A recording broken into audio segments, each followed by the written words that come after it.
Good evening, everyone. Welcome back to our Mishmashing Lounge segment. It's time for more Street Fighter 5 with 2MK Team.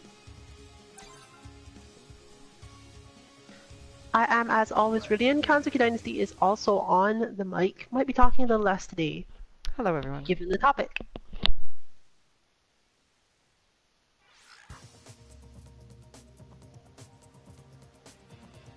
So, today we are looking at what we are going to call negative space.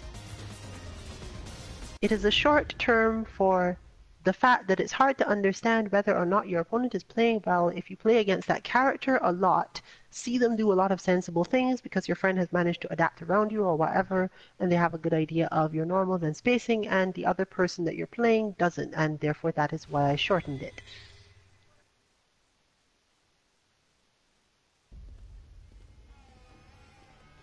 Round one. Fight. Basically, if you want to learn to fight a character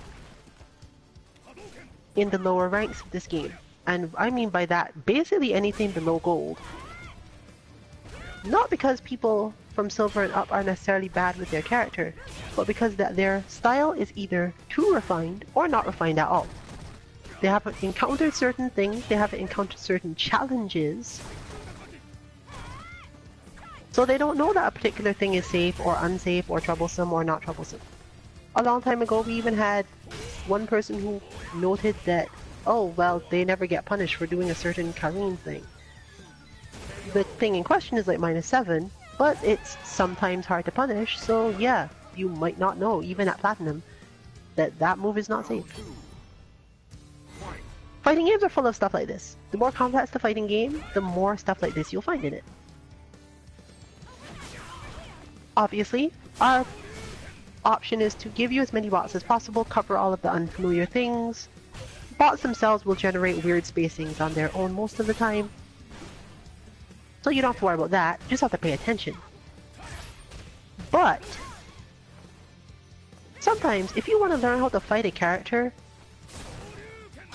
you can't rely on just one friend, and you can't rely on people who play the character well, because people who play the character less well, or in an unconventional way that would be easily defeated normally but has never been challenged, you're not going to beat them either unless you've figured out to challenge it. So, then what? Final round. Fight. This is particularly difficult when it comes to things in terms of spacing. One of the hardest things in this game is to recognize when an opponent who has practiced their spacing well for a long time has a move that could be punished if the spacing was wrong. Working this out is a nightmare because you have to do it in real time, and the only experience you have is against someone who spaces it perfectly most of the time, to the point where you wouldn't want to challenge it at all. Every bit of experience you've had with X move says, this move is not challengeable, I should not do anything.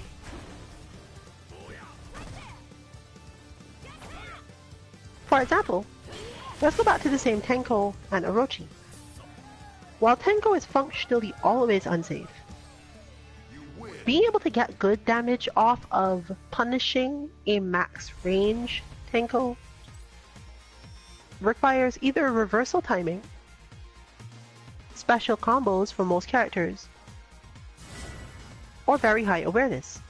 Meaning that if you manage to get a perfectly spaced Tenko, it's still unsafe, it's still very punishable, but the difficulty of punishing it can lead to really bad things for you if you're not familiar enough.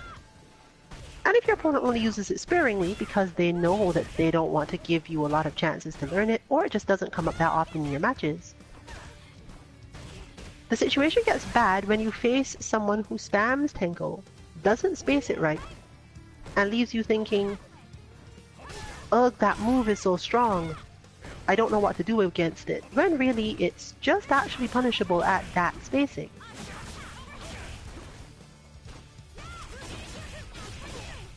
Heavy Kick Tatsu is the worst But then again, that is why we have Kenbot.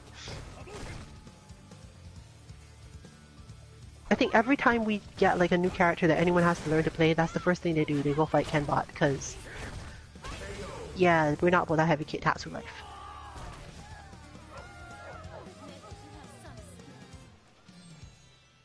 So, one thing that we know that Amara has trouble with is recognizing Karin's lock strings to parry them correctly. Because at certain ranges, she can just walk out of Kanzuki Dynasty's block strings. At certain other spacings, there's a delay in them that would make it a bad idea to parry. So when she faces a Karin who actually just does it all the time, like minimum range, not even trying to space it, just getting close up and doing this so that you pressure. That 4-frame gap between the crouch medium punch and the crouch medium kick doesn't mean anything if you aren't used to dealing with it. 4 frames is not a large gap to help you get your footing. Even if you have a parry to help you deal with it.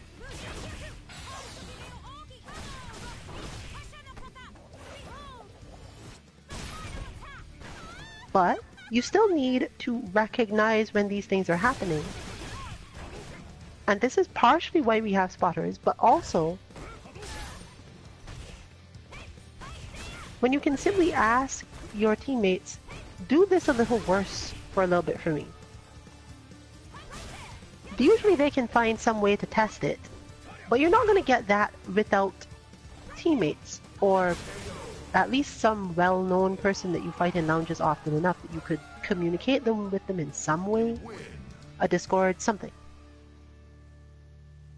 So we're going to try to teach the other way to see when your opponent is doing something that isn't real and contrast it with your general training partner who is not.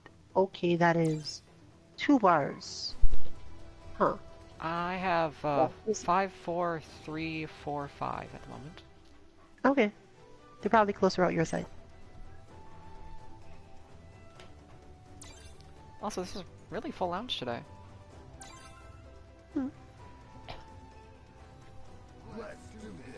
And, as fortune as usual has it, All of them Ryu. we have exactly what we need to talk about this topic for Ryu. So, Kanzuki Dynasty knows how to deal with Ryu that zone, how to deal with Ryu that defend well, and how to deal with Ryu that have issues with certain types of pressure. But you have no idea. We can't say for sure what this opponent will be like. Let's see what happens. Remember that our goal here is to give you a technique for figuring out something that is different, but isn't necessarily a good idea.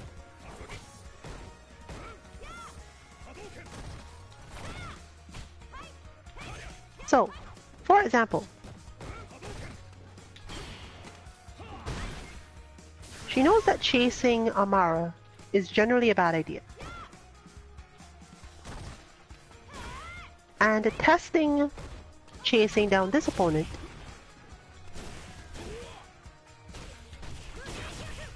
wouldn't necessarily seem like a good idea at first.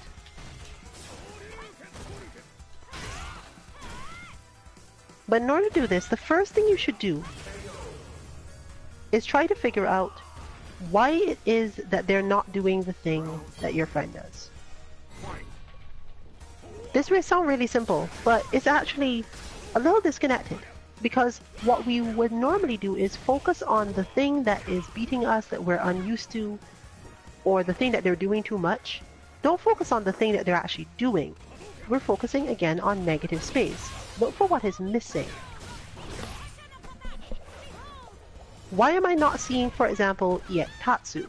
Why am I not seeing a specific spacing getting ready to parry? Why am I not seeing a certain type of movement in neutral? What does that mean to me? The rest of it you don't care about.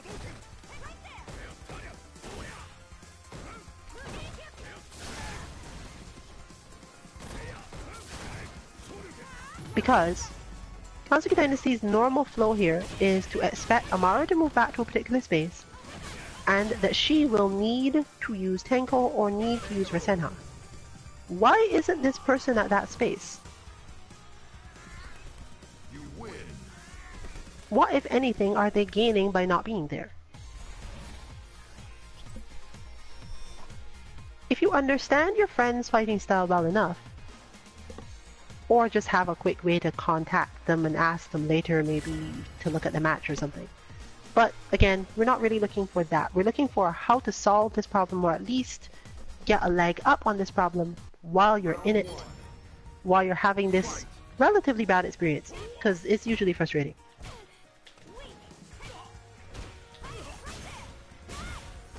Let's assume that this player is not in that range because it would involve playing footsies with Karin. And let's assume further that they haven't learned how to do that. Amara can play footsies with Karin fairly easily. To the point where they've both gotten more or less out of the part of the match where they bother. There's still a bit of it, but not a ton. If your opponent doesn't know how to play footsies with Karin, if that's your assumption based on the thing that's lacking, what does that let you do?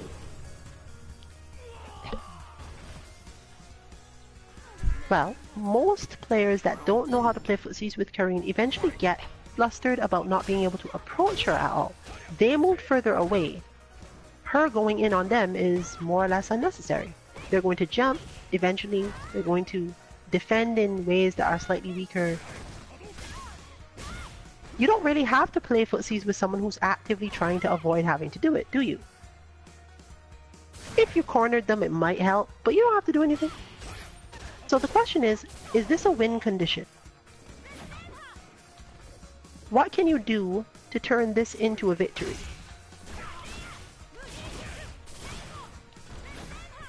From the perspective of figuring out the opponent's mindset, if they don't want to play footsies with Karin, they either believe that the fight is not about that, or is about avoiding that, and therefore thinks it's easier to deal with Karin by avoiding it, or they're just scared. In both of those cases, it's easier to beat them than a Ryu who is willing to try it.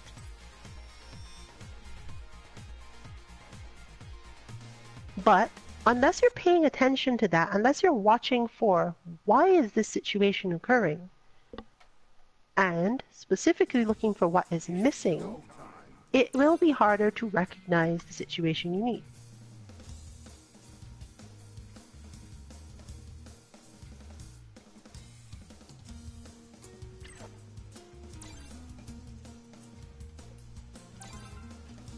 So let's go back to Amara for relative contrast. Note again that we are talking about this from the perspective of the two of them don't play footsies with each other, not because they don't know how or aren't willing to, per se, but because the footsie phase of their interaction usually tends to be short-lived because they both have a fairly clear idea of how it will be done. Kansuki Dynasty knows not to move into a certain space because Ryu will just hit heavy punch, crouching medium kick, or if she tries to come in from too far away, manage to get away with heavy kick or solar plexus strike. Similarly, Amara knows that for the most part, she needs to walk back out of a lot of things Karin does, rather than guarding her legs too much. There's a certain range at which you guard your legs, and otherwise you really don't need to.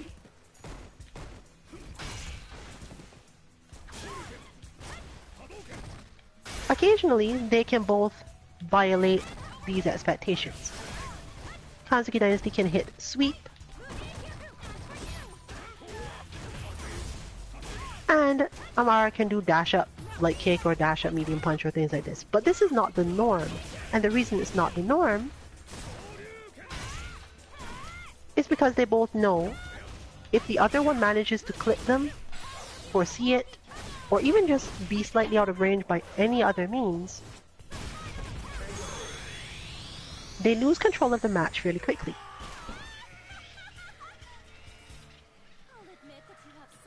In short, knowing each other so well helps create what is effectively a shenanigan out of standard play.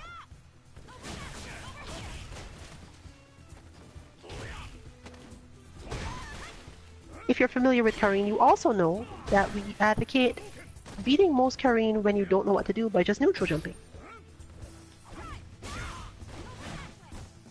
But Amara doesn't need to do this here. It actually makes it fairly difficult for her when facing other Karine because she generally forgets to actually do it.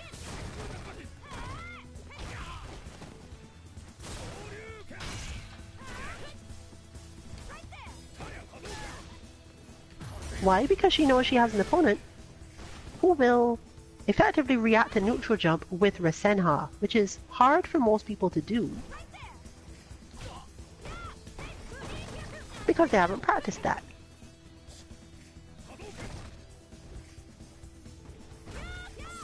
Similarly, she knows I can afford to hit solar plexus because my opponent is not necessarily going to stick out buttons. They know that the timing for that can be weird. They know that they will get clipped sometimes.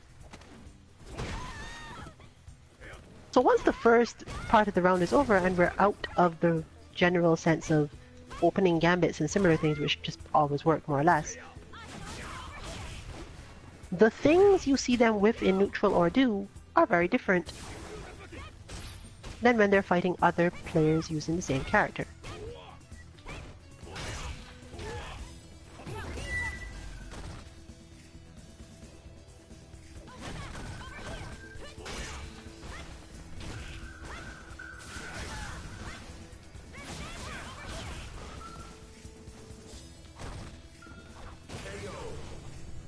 Similarly, understanding your training partner or friend's timing for certain things makes things like even sweep not quite reactable because no one reacts to sweep, but they react to the situation that would trigger the opponent to try for sweep, and therefore the sweep gets blocked.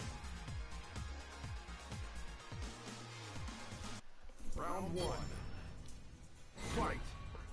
But there are so many other things Karine could be doing in this matchup, could be trying for, that just don't happen because of who she's fighting. You're not seeing much, if any, overheads in neutral, other than the Rasenha itself. I'm talking about the medium kick ones. You're not seeing a lot of attempts to clip with crouch medium kick after walking up.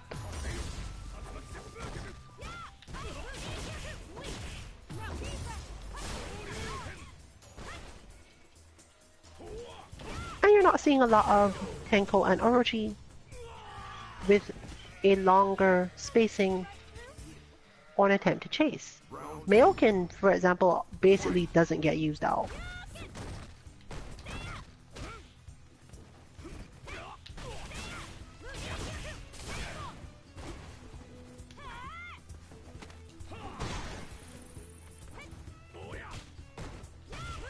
So what happens if you face a player who does basically all Maoken?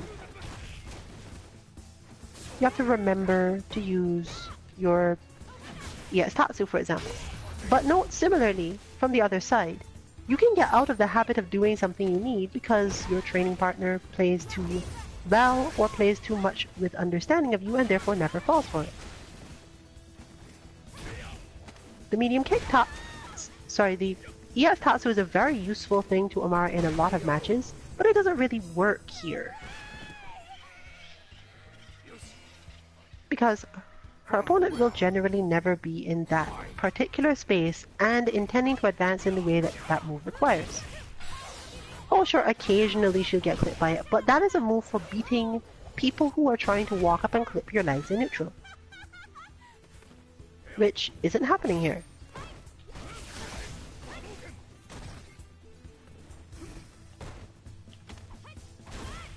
Yeah, that's not really something I even bother to try against tomorrow. And therefore in turn, she probably quote-unquote could save the meter. But it's better to have the habit of doing it, even if it sometimes hurts, because you're fighting your friend, you don't care.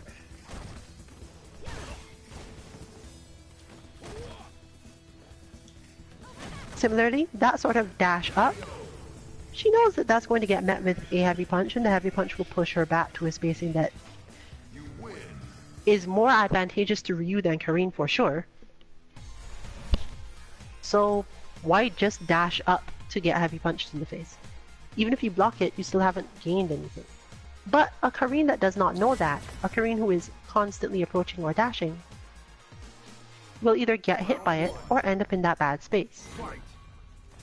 However, it is easily possible to fall out of the habit of hitting the heavy punch by fighting a Karin who basically never gets hit by it, or never even causes you to need to use it, which is much worse. It's much easier to forget and lose track of moves like that. You can still refine your actual playstyle and skills around it by keeping in mind why you would need something, or just reviewing notes.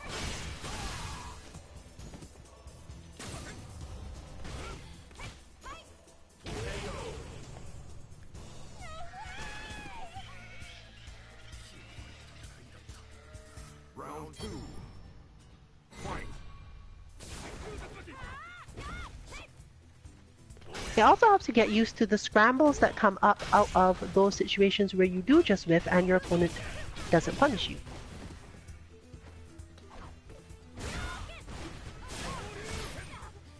But it's absolutely true that the more used to each other players become, the more that their fighting style versus the other becomes customized. And that can create a lot of problems with this negative space thing.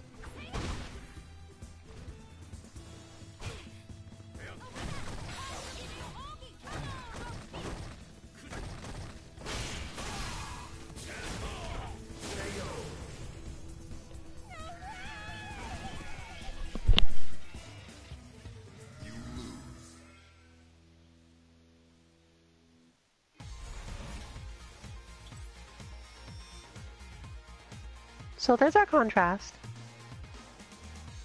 And now we're shifting.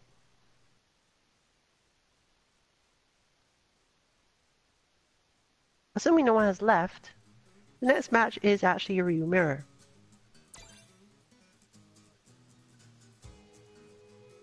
Well, also assuming that they actually confirm. There we go. We expect this to be a little laggy, therefore, but we'll see what happens.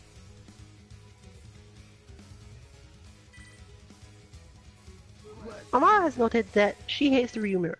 And she hates the Ryu Mirror because of more or less exactly this. Other Ryus have an idea of how to play this character that she just can't fathom a lot of the time.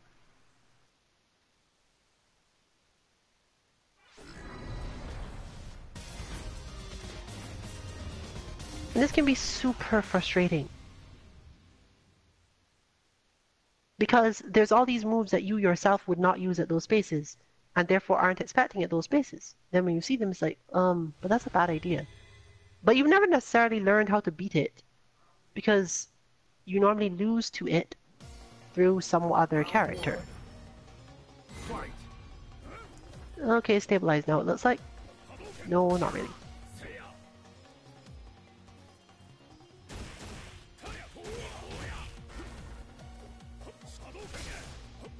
Looks like their side is probably a little bit laggier than this side.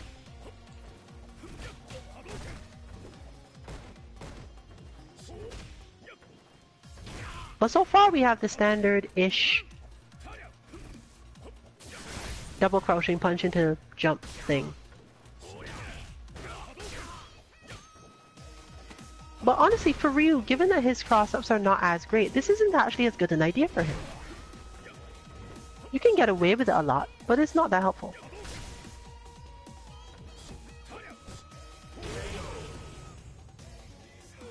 Actually, interestingly, Akuma's not that great at it either.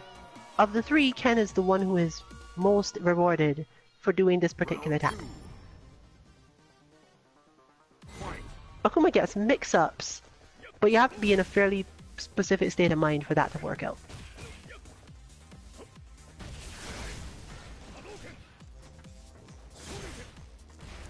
Looks like they've gone back to being 5 bars. Maybe.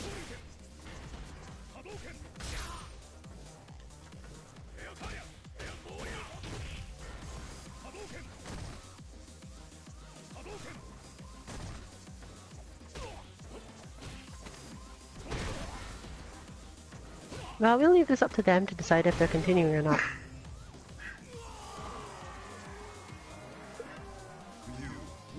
Because I would guess that the experience on their side is much worse.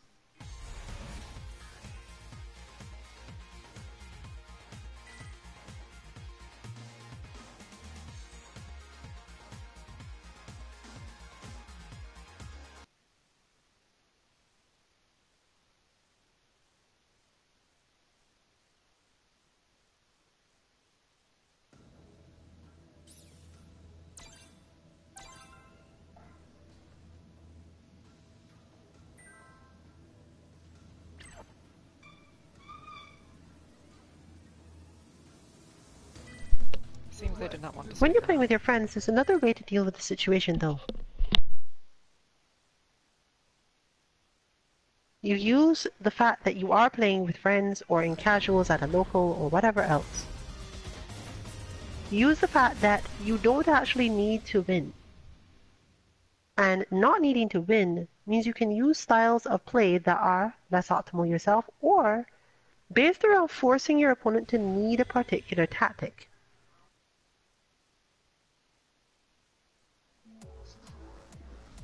Round 1. Fight.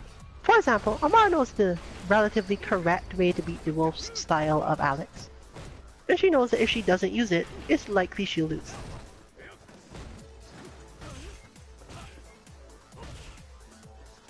But there are other styles of Alex. We've seen one today who basically just uses flash elbow and tries to get dash up stuff. This style of Alex is actually harder for her to deal with because she has to play footsies with them a lot more.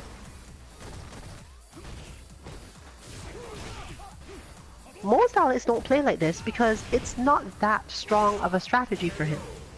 Playing footsies against Ryu with Alex is relatively difficult, and therefore getting close enough with slash elbow isn't really in your favor a whole lot. Trying to play footsies with Ryu as Alex puts you in that terrible place where you can get hit by sweep, overhead, or neutral jump stuff. And there's no way to trap both of those things. But, on the other hand, this isn't a great way for Ryu to fight Alex either. It's just really damaging. Alex can afford to make much less mistakes, basically.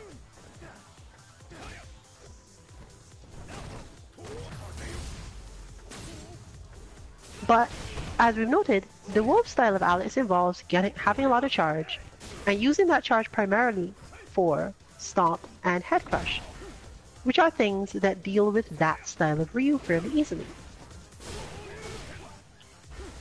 So right now, basically, the Wolf is, quote-unquote, at disadvantage because if he continues the way he plays now, his options are basically lose to Amara's light uppercut and similar spacings and stylings,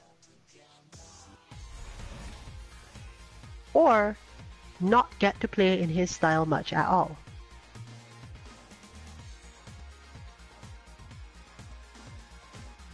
But from her side, she doesn't necessarily get to recognize, oh, there's a way to beat Alex's slash elbow, because when she sees slash elbow happen, her perspective of what part of the match that is, what is about to happen, what is important, just dismisses that move. It's not important to the matchup she's regularly playing.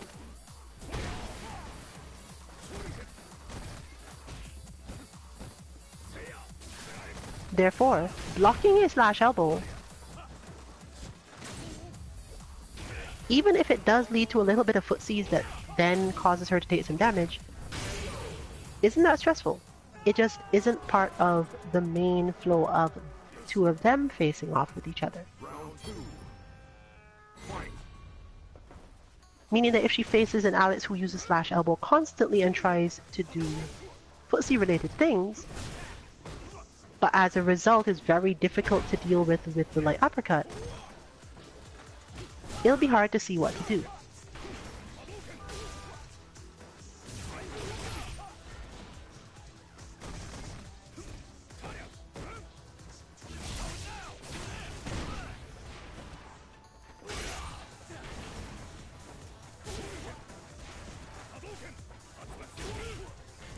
So, from the negative side, she would have to learn to watch for something that is missing. What makes that person slash elbow? What is it they're lacking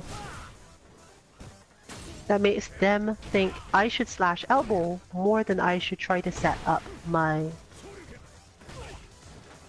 head crush and whatever else? It might not be that they're lacking anything. Maybe they think that Ryu can easily beat this move whenever he wants.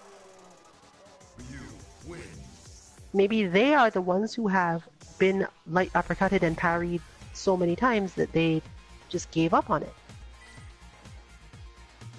But that would mean that they've specifically gone down a notch in terms of their capability to beat her, because they're not even going to try the thing that she could already stop.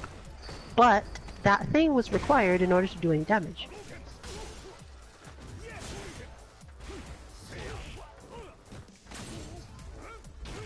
Part of the reason this light uppercut is so important is because Alex does a decent amount of damage when he lands these things.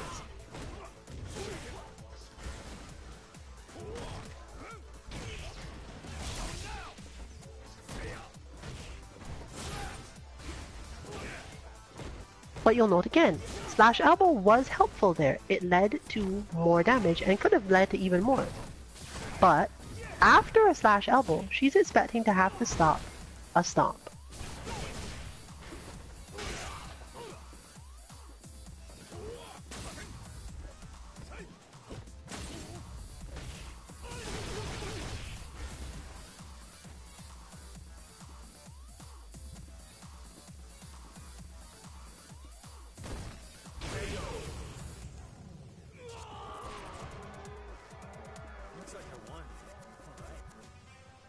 Round 2. Fight.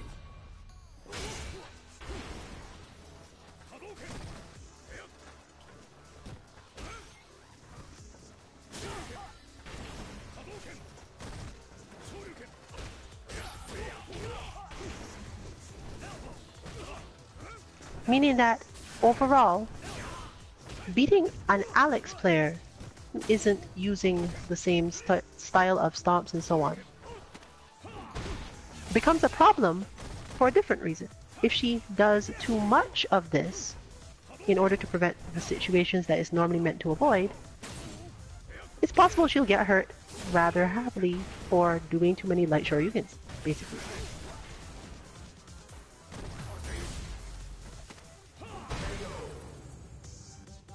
The negative space in that case would therefore be to recognize, wait, this opponent isn't doing the thing that the wolf does. In fact, they don't even seem to have any intention of doing it. They don't actually think it's a good idea. But learning to switch in your head completely can be hard because you're so used to, as soon as you see it, going back into that mode of expecting more of it.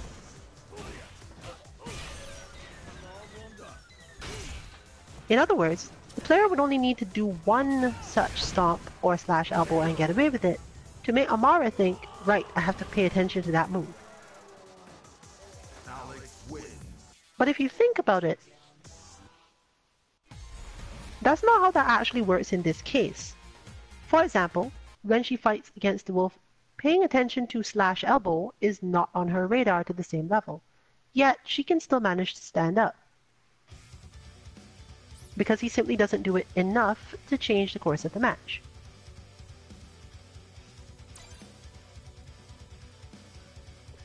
One could have similar reactions to the stomp. My opponent doesn't seem to aim to do the stomp, they aim to do the slash elbow, and the slash elbow is the thing bothering me. They don't stand at the space where I can't react to it.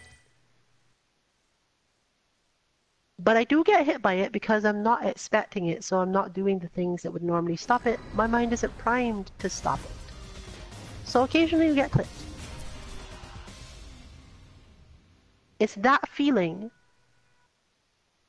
that tends to choke us. That feeling of letting go of something that we know how to beat and getting hit because we've let go of that priming, we've let go of that focus required to stop the move. But we sometimes have to let go of it simply because there's too many other things going on that we aren't used to. And those things really should sometimes take priority in terms of figuring out how to win the match.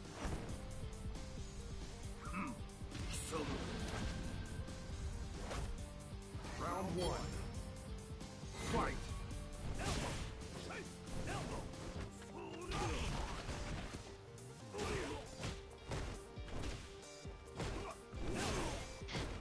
For Sunday, for example, this match is mostly defense. A decently strong defense against the Wolf's Alex always serves Suntir relatively well. The problem, of course, being that the Wolf gets to do a lot of things, but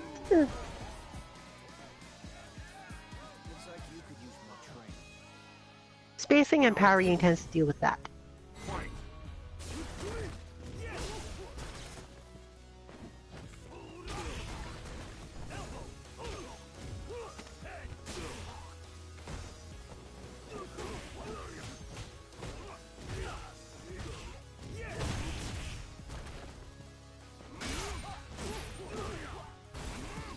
So, if a different Alex is faced, one who actually goes for setups, for traps, for power bombs in certain spaces, it would become more difficult for Suntir to deal with that person. Because the expectation is different. The idea of what exactly is a winning condition is different.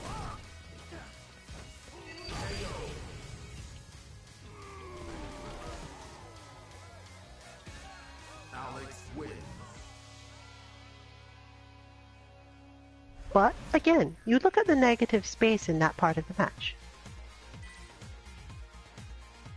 Why do I normally need to parry? Why do I normally need to defend so hard?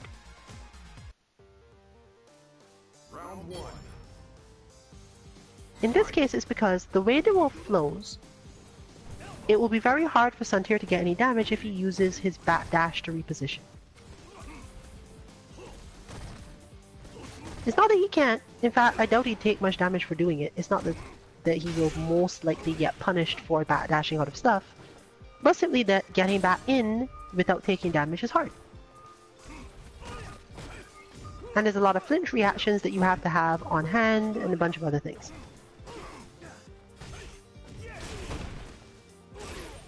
But what if you were facing an Alex whose idea of how to deal with this was a ton of command grabs?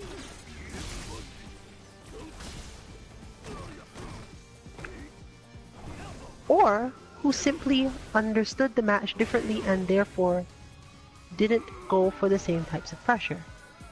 Looks like you could use more training. Round two. Fight. Their strings aren't as close, their range isn't as good, those sorts of things. The idea of how do I deal with this player is totally different. But the point of having to watch for a specific thing isn't.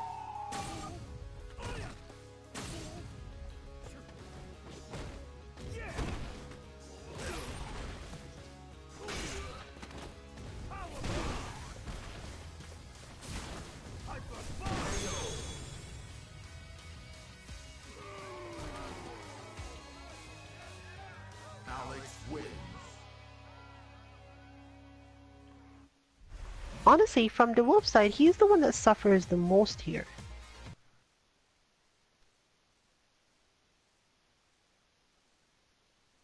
Since he has the highly damaging character, and the one with the least conventional ways of attacking, by most standards. Let's do this. You'll note, from watching him fight, that there are quite a lot of skills that he doesn't actually put into play a lot. And therefore, if he faces an opponent who does a lot of things that force those skills, whether or not they win tends to be a matter of chance.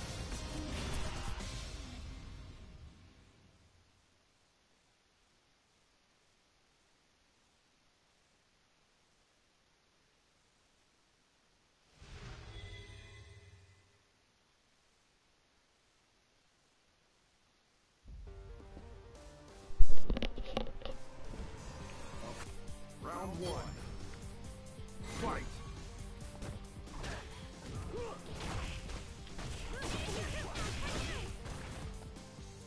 One good example is that since the wolf generally doesn't face off with a Korean who does a particular type of pressure, he doesn't need to master reversal powerbomb.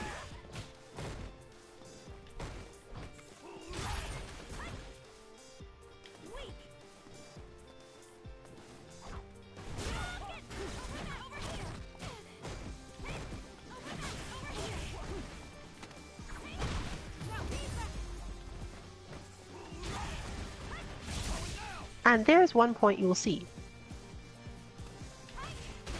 In the midst of all other Korean movement, dash-up throw is actually really effective. But the few times he gets hit by that, given Alex's high health, and the other things required to make you not react to that move, it doesn't stress him out. It doesn't strike necessarily as, oh, here's the key part of the matchup that I don't know how to deal with. It's just a way that damage comes occasionally.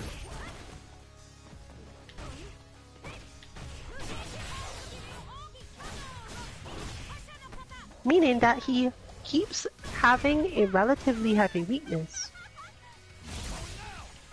against something, because honestly it's not that great a way to beat Alex. Dash up throw on Alex is, let's just say it's risky.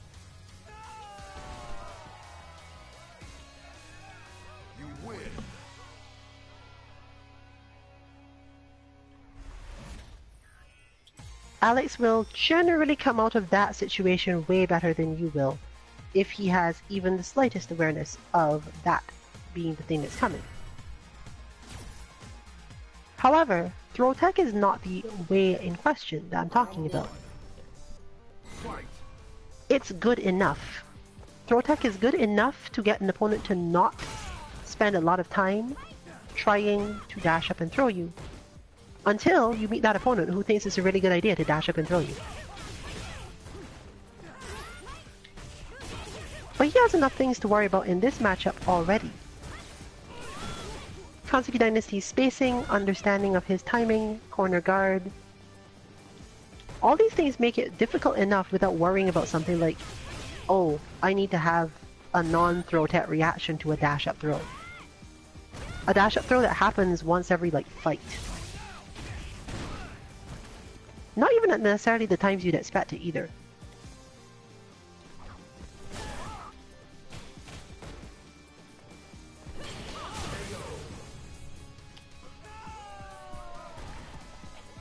Clearly he has other things to worry about.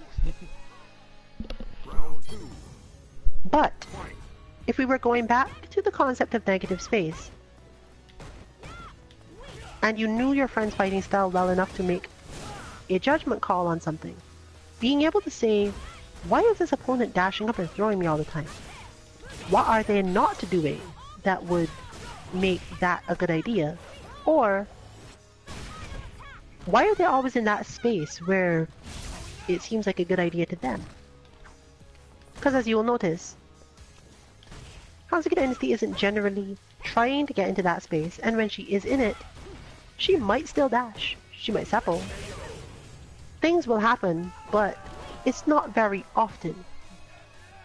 So we get back to the question of, what is the negative space in this match? Why aren't you where my friend normally is? Is it because you know better than them? Or is it because your style is lacking something that would otherwise make it so you didn't need to do this?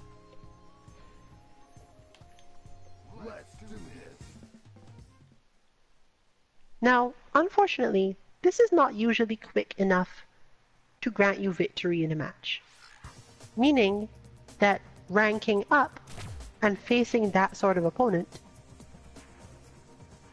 someone who plays the character that your friend plays and you get a lot of practice, but in completely the opposite way, will end up being one of your worst matchups. You might need to make some notes on it. You might need to consult the notes you've made before.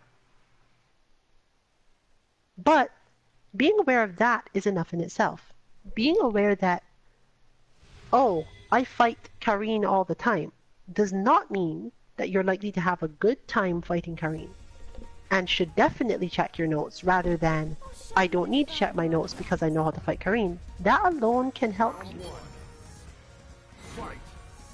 Especially if you've had enough experience prior to that to actually note the negative space as that precisely. Because in almost every fighting game, most of us can handle playing our default. That's where practice basically pays off. If by default we know how to handle this thing, we don't need to read notes on that, and we don't need to think about it too much. We should be able to just confidently play through that part of the matchup. Basically, not necessarily with your eyes closed, but with your third eye closed, let's say. You're not really thinking too hard while you're doing this. You're just executing what you normally do. And a lot of players play the game like this. In fact, it's for this reason that many people feel as if pressure characters are too easy or too strong. With a game with many options and the ability to autopilot through pressure until you reach an opponent with the strength to stop that particular pressure string, you just continually apply your own thing, and whenever anything else is happening in the match, you just sort of ignore it and try to get back to that spot.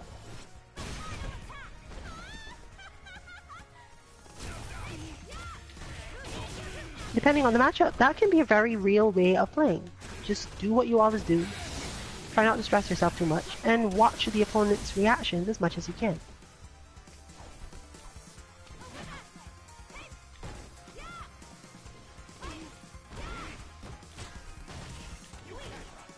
But an opponent who always stops you because they happen to be in the right space to stop you is also one who is potentially taking advantage of the negative space problem. If a move or technique you use works on your friend because they are often in the space or have let you get to the space where it works,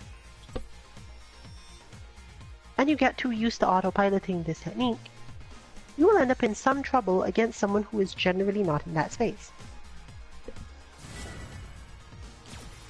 This is particularly true for characters like Urien, because Urien has a lot of moves that are relatively instant in terms of how far they cover in front of him or how quickly they get him out of the way of certain attacks and chains.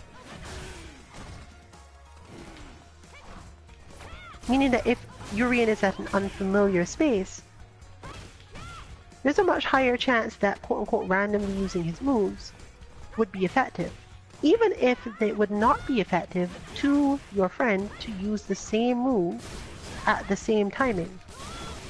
The space is slightly off. Or you could come to the conclusion that when your friend does this, they're not going to do that too many times. They know that was more or less a Hail Mary. They went for that because they didn't have a lot of choices, or they made a big read that I was going for pressure or for advantageous situation that I don't use too often, but that move stops it, so okay, fine. ES Tackle is a lot like that for Cosmic Wolf in matches with other members of the team. We all know he will throw it out, and no one is afraid of it. It's just a thing that happens sometimes, it deals some damage, and since without a particularly cohesive plan up until that point, it's never enough to kill or seriously diminish chances of winning on its own. More or less, we don't respect it. In the sense that, yeah, that move will hit me, but I don't care.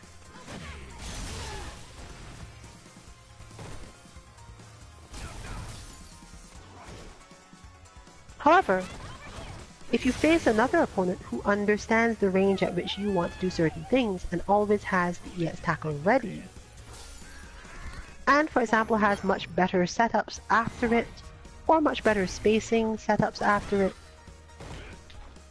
you've gone from this move is no big deal, to I am completely losing because I keep on getting hit by EX tackle.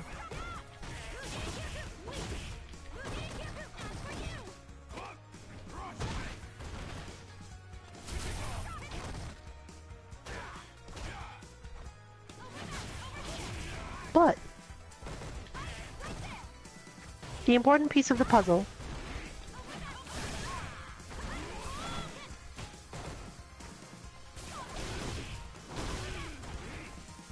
seem to have some network issues on Brilliant's side. Hopefully this can be quickly resolved.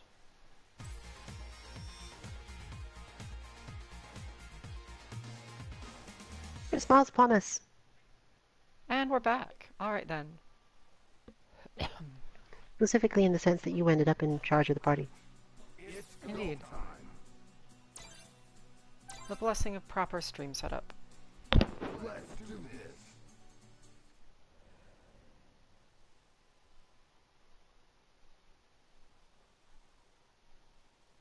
So, what can Amara and Kansuki Dynasty do to help each other out, if anything? There's not much you can do, because you don't know what exactly your friend will reach. You don't know what new unfathomable style of Karin or Ryu they will encounter. And if you expect and trust that the bots Round one. can do most of what is required, in terms of true familiarity with things like block strings, or that the CPU will cover what the bots don't, because we usually design it that way, you really have no idea. Just as Amara points out that she simply can't imagine playing Ryu in certain ways, but it happens, there's going to be very little chance of Kansuki Dynasty being able to go, okay, let me simulate this potential slightly crazy Karin style. Because the truly crazy or creative Karin styles, usually they're a little bit of both, would just not occur to her at all. Round two. Fight. But more importantly, again, remember that this is about the space and therefore the frequency of certain things. One such crazy Karin style, for example, would be light seppo into light kick. This is actually fairly effective. There's nothing wrong with that as a tactic. It just really doesn't open anyone up.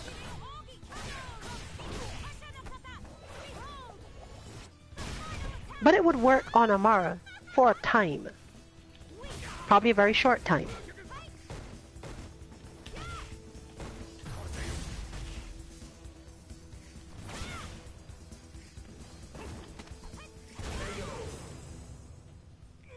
But in a real match, it might be a little more dangerous than that. Final round. Fight. Amara knows that Rune Siren's style cannot easily incorporate this whole light seppo into light kick thing. She also knows that she has at least enough understanding of spacing to just literally punch her in the face. So we're not expecting to see a lot of that. Even if we do see one or two of it, it just gets added as a new extra little thing she does.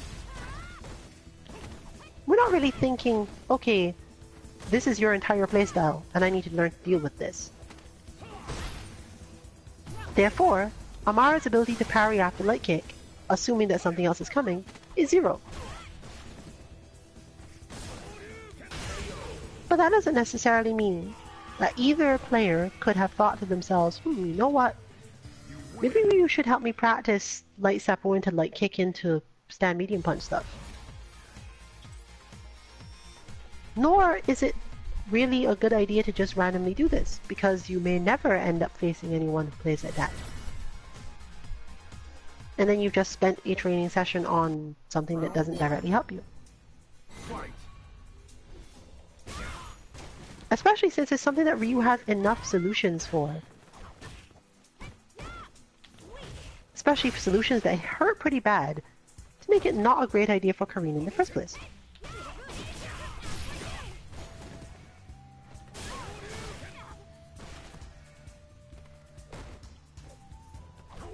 Similarly, Kazuki Dynasty has basically no experience with like max range donkey kick stuff.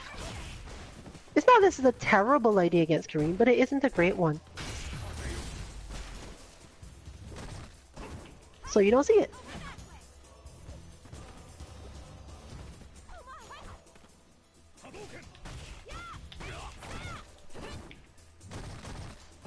She'll jump over too many of them.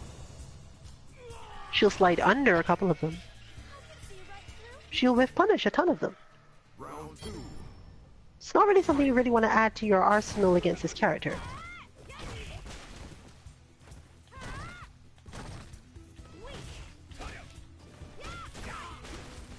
The situation in which you need it is an opponent who thinks that they can get through Mayoken, can get through Hadoukens with tons of Mayoken.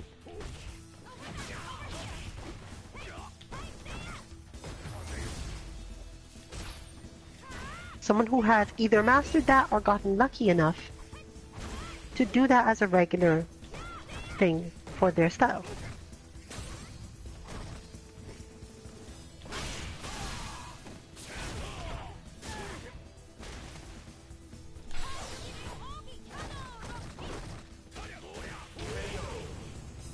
Not in fact enough to chip. Final round. Fight. But if you did meet such a person who felt, I'm just going to Mayokin from the other side of the screen, and I'm going to ignore your Hadoukens because they're not doing enough damage to me, and when I eventually manage to Mayokin through it, I'm going to be good and set and ready for something. Doesn't matter what the something is. Maybe they have good knockdown pressure off it. Maybe they expect to be able to jump in on you when you're not expecting it because of the Mayokin spacing. That's actually not a terrible tactic, for example. There's a certain way that Kareen moves in terms of Mayokin that lets her get jumps on people who think that continuing to zone is the better option.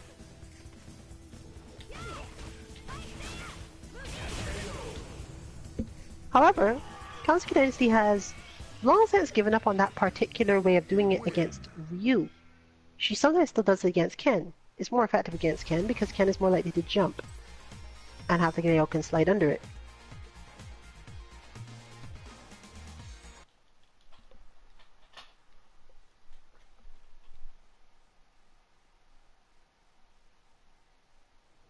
It's go time. At that point, once again, you're looking for what is missing. Why do you feel the need to do that? Normally, Kareen doesn't need to fight me from full screen. And normally, I don't get to throw a lot of fireballs. Maybe they don't have the timing down for their heavy Rasenha.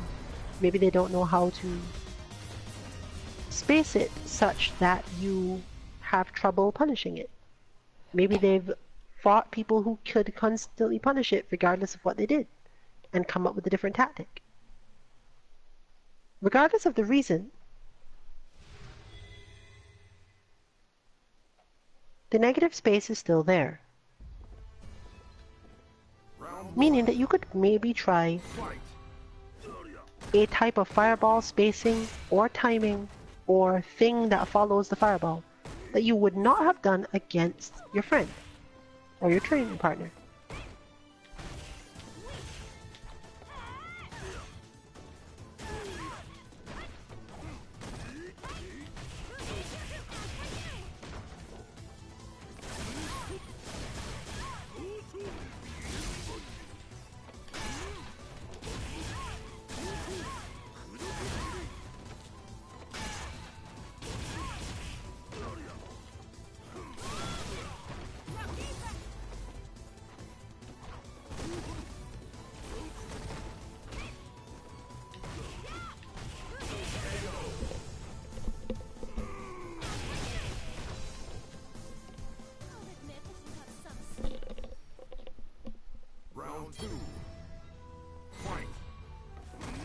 Generally, people with higher levels than you react to, are ready for, and understand more things as a whole. I mean that normally you have to be the one worrying about that from the other side. Am I doing things that don't make sense in this matchup?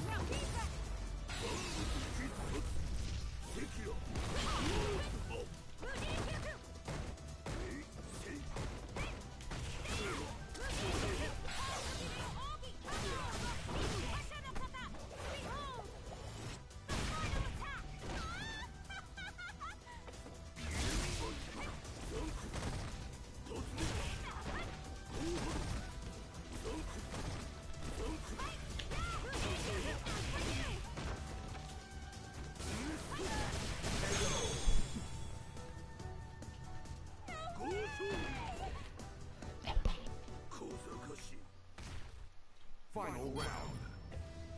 Fight.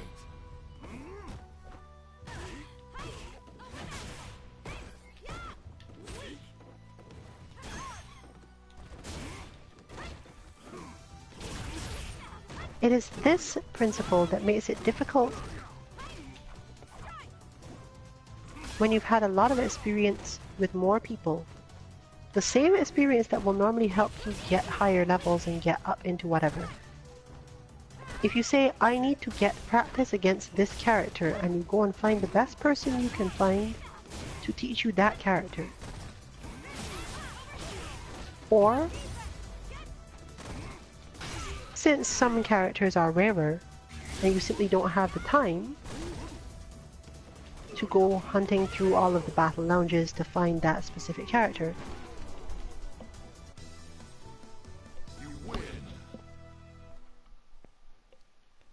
you may have to resort to simply fighting the person that you know can play them decently well.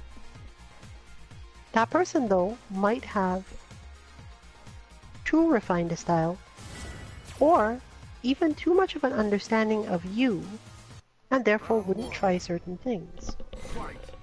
The expectation that you would eventually start to beat a particular thing might prevent them from ever trying it, but that in turn also prevents you from getting the experience required to actually do that.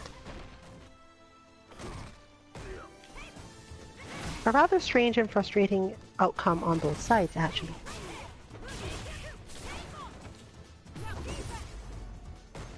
There are few feelings worse than losing to something that you know your friend could have done and probably would have if they didn't expect it to be too easy for you to stop, or basically the equivalent of disrespecting you.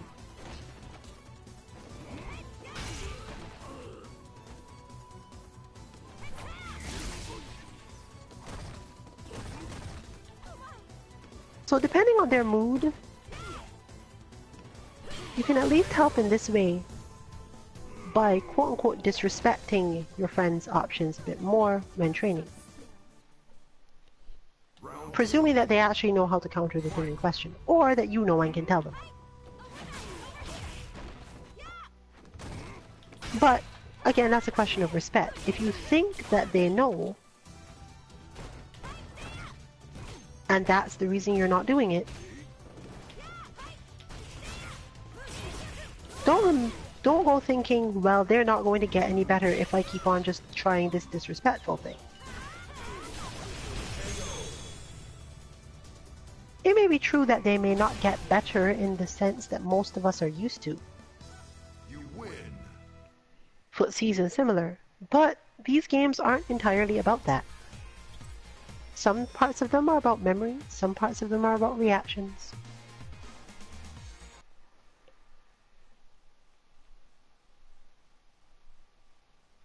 Some parts are about awareness and recognition. It's go time.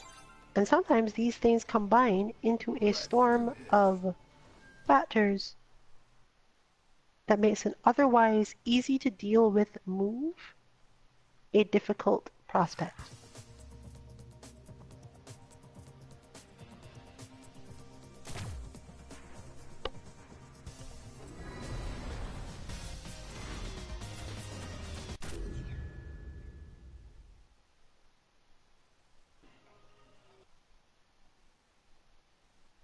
So, Let's take that and apply it to what we were mentioning before. In the respectful situation, Kansuki Dynasty would attempt to open up the wolf by regular means, use all of her spacing and direct skills, and generally not do random dash up throw and scrambles. But we're going to go with that for now. Just scrambles, actually. I'm not absolutely sure what just happened between us. I'm not quite sure how far apart we are. Let me dash and throw you.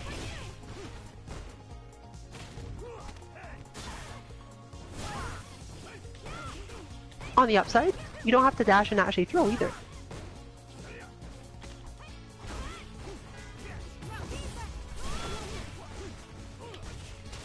Now, actually getting ourselves to this isn't supposedly that hard because it's more or less playing through one of our katas. Especially because we have a whole bunch of katas that are about dashing and throwing after scrambles. The whole 32, 30, 31, 32, that whole line is more or less about that, even if not directly.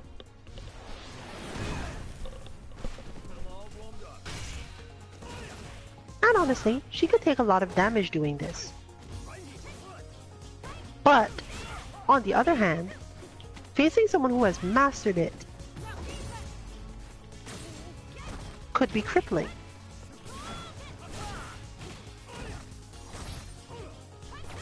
It was either last week or 2 weeks ago that we faced one Chun-Li Jack Joker. And the whole team had to suffer because I basically don't disrespect them enough with her flip over kick. There is a spacing and timing at which you can master this move. And there are different ways to do it. You can distract your opponent with crouching light punch, like one friend I have. You can distract them with legs and then into medium kick and then do it because they expect to be able to whiff punish. You can use a certain spacing to make them want to move backward, use crouch heavy punch and mix up the crouch heavy punch with it. Round one. Fight. But this move is generally not that great an option. You have to have a certain amount of dedication and mastery of it as an approach, understanding how to condition people and so on. It's not my forte at all, for sure. But I was able to help out because I was able, a little bit later, to mimic their style as best I could and see, is there a response to this? Could you just respond to it normally, or had they managed to master something that just works on your character? Those sorts of little questions come up a lot. Why weren't they doing the things I was doing, or the things I normally do? Why was this the thing that they counted as a good idea? Well, it was working, so it was certainly not a bad idea. And it's not really an unsafe move. As long as you block it, she's still super plus, so if you can get your opponent to block it and not get out of the way or respond to it, then it's a really good move. It's just that it's hard to do that because it's relatively slow.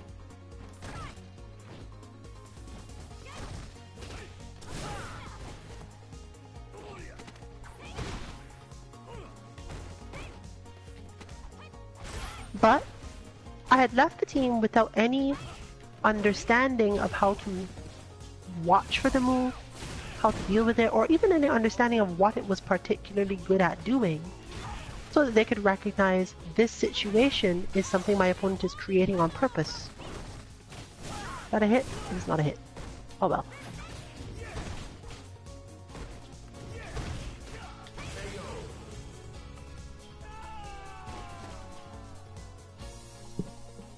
You win.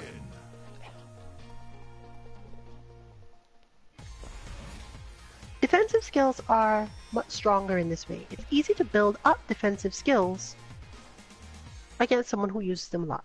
Simple as that. It becomes important to your match. And most opponents will still do it at least enough to have, as we know, shenanigans.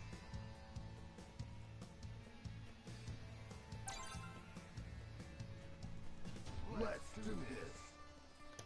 Alright, we are going to assume that Cosmic Wolf has at least somewhat managed to deal with whatever was causing the previous lag. It looks like the bars have stabilized.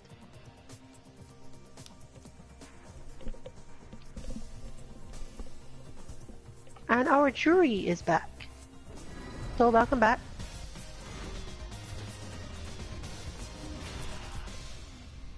And we are going for quite a while longer, so hopefully we'll get some matches on all sides. But back to the question of defensive skills. The thing to understand when you have a style you're trying to refine but find yourself doing too much of something, if your friend is losing to this, but you know it could be beaten, you might not want to stop. Sure, if they ask you or get frustrated or you know they can't handle being irritated by that for too long, you can do it out of consideration. But as a general thing, you don't have to feel, I should stop doing this move because I know it's beatable. Keep doing it so your friend can learn to beat it. Or just don't try too hard not to do it. In fact, depending on if you like the move or not, maybe you should try to master it against your friend. And if you want to stop yourself from doing it, stop yourself from doing it in ranked or something. But against your friends, focus on mastering the move. Because they will definitely be the sort of person to try to keep on punishing it, and this is probably the person you can ask, wait, why did that work? What happened just now? Why didn't you punish that? And that is one of the most important things to learn from negative space on any side. Whenever you do something against an opponent and they don't respond in the way you expect, anything at all, ask yourself, why didn't they respond to that? Have I learned something new? Is it a new technique I've at least partially discovered? Are they just not able to because they don't have the requisite experience? You can even get answers to these questions by inviting people to lounge. Normally, it's not the winner who invites someone to lounge, but if you played in a way that you think it was disrespectful or weird, or involved too much, oh, I did a lot of stuff and I got away with it. Wonder what was up with that. If you want to know, can this be beaten? Did I learn something? Especially if it's against a new character. Send out the invite, see if they'll join you in the lounge and help you figure it out. There are quite a few people who will be glad for the chance to keep going. You've heard even us say it quite often, that we've had a good match and we wish we could keep on playing with the person. But normally, one does not challenge when one loses. It's sort of a sign of weird respect. You generally let the winner decide whether or not they want to play you more if you impress them or something. Maybe that's not how it should work. Maybe that's not how it always works. But we are at least somewhat in that.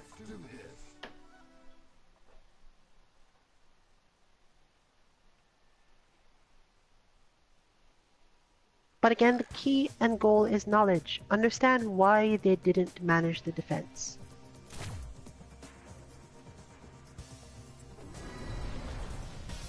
Because either you'll end up educating someone about the fact that they could beat something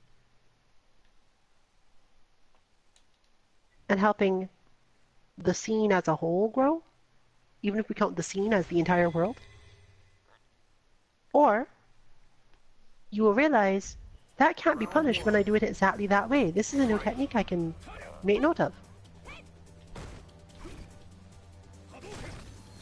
Because even now, there are quite a lot of people with some misconceptions about things in this game that are a little more variable than the normal frame data indicates. It's commonly held belief, for example, that Chun-Li's air legs can only be -2, basically. But I can get it to -1. And in fact, if you are doing specific things, it tends to be -1. Meaning that a lot of situations where the opponent thinks they have an advantage, they don't. You can also mess with the spacing so that it can't be punished because of that aspect.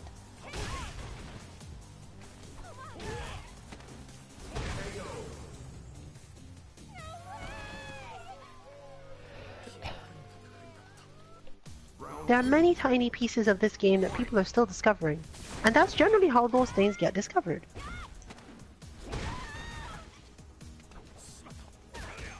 Could it be that there's a range where this punish doesn't work?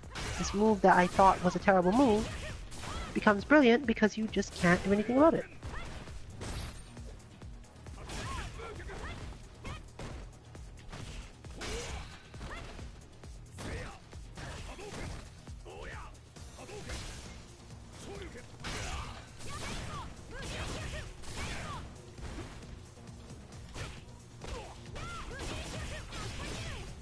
But let's look at a more specific semi-practical example, actually, because it's just appeared.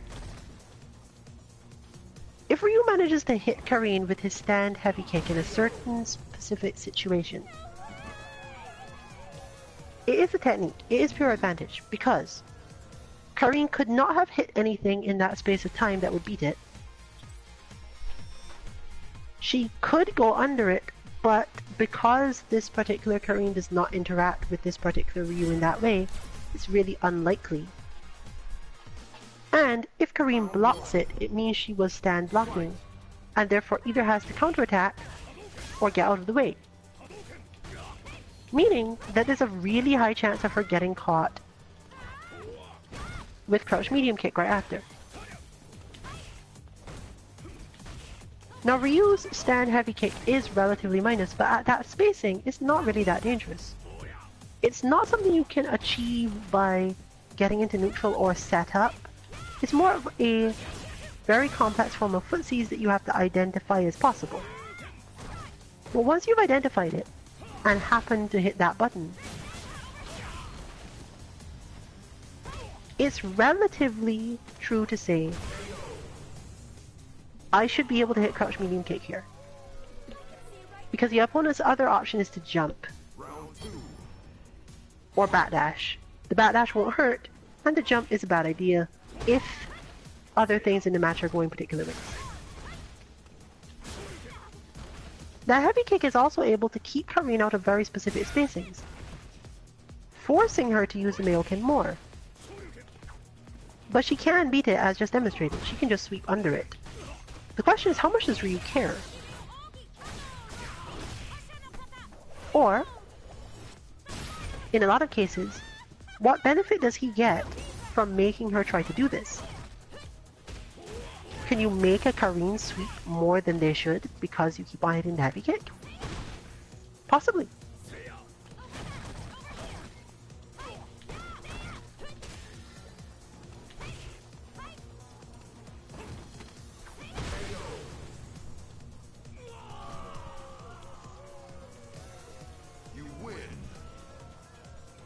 But, in the sense of being able to test with your friend, wait, why do you keep getting hit by that?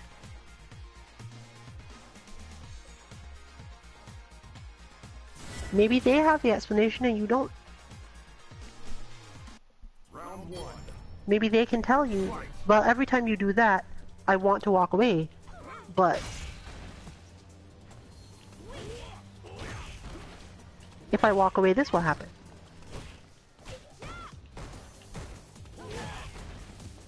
Karin, for example, has a -14 sweep, and it's actually generally spaced such that if you absolutely know that you're going to block it, it's quite hard, but you can just always hit stand light kick afterwards.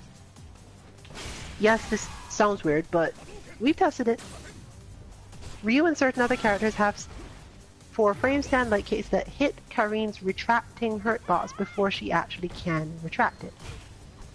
This isn't very helpful. But it does put the scramble a little bit more in your favor and helps with certain things in terms of morale and other things.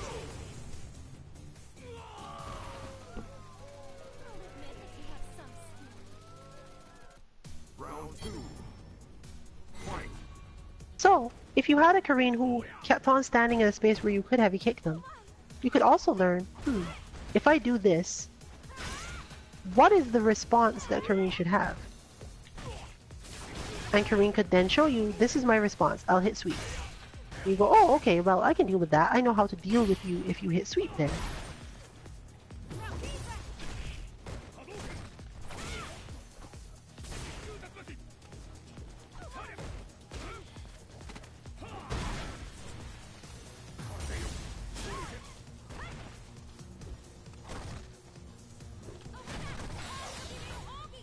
But it also gives Kansuki Dynasty more information about what if she meets a Ryu that has that as a primary anti-Kareen tactic. Final round. It would be a terrible way to lose, right? Just constantly getting hit by this stand heavy kick into crouch medium kick thing. And never knowing why.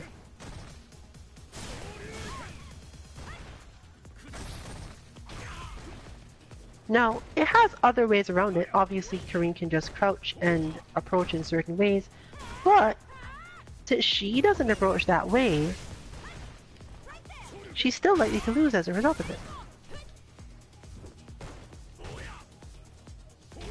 She could learn in turn to react to it faster, or any number of other little things like that.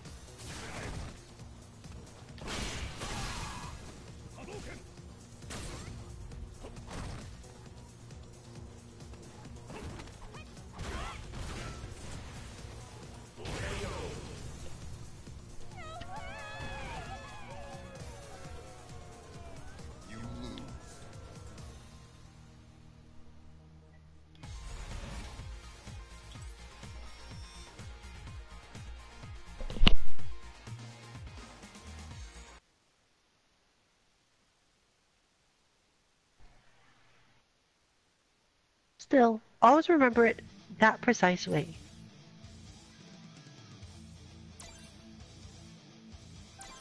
Look for the thing that they are not doing. Don't focus on the thing that you are losing to. Or the thing that you are not handling well, because sometimes you're not even losing to it. It's just frustrating you because it's so outside of your expectations. There's usually a hole somewhere. And if there's not a hole, it's because the player is better than you, or has a superior technique than your friend does, or just a really refined version of an alternate technique, which is still something you have to learn. And you're probably only going to be able to learn it from them, given that if it's particularly refined, it's not like your friend is going to be able to pick up in a couple of days and be able to emulate it. But you still have to look for what's missing. You still have to understand it through the lens of things that you expect to happen that aren't happening. And focusing too much on the things that are hitting you or that are not happening, or that are happening, is not really the way to get through it.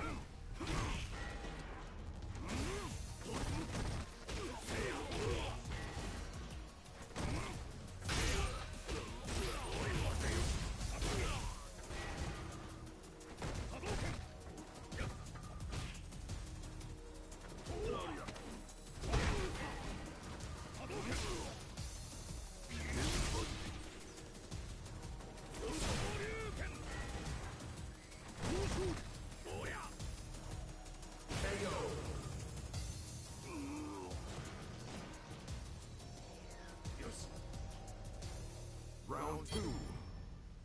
Fight.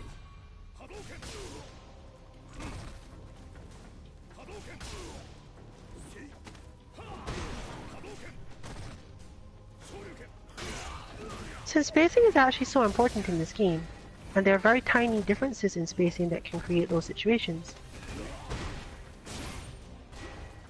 be careful coming to knee-jerk conclusions about something being possible or not possible.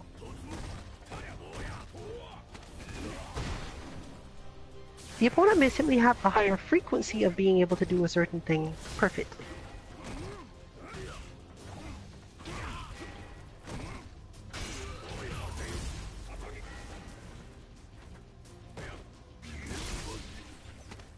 There are some things in this game that are based on parts that can't be replicated fully in the first place. Certain scrambles, certain interactions based on meter, things that are terrible ideas to do but you do them by accident and then the scramble situation turns out to be a good one. Lots of stuff like that.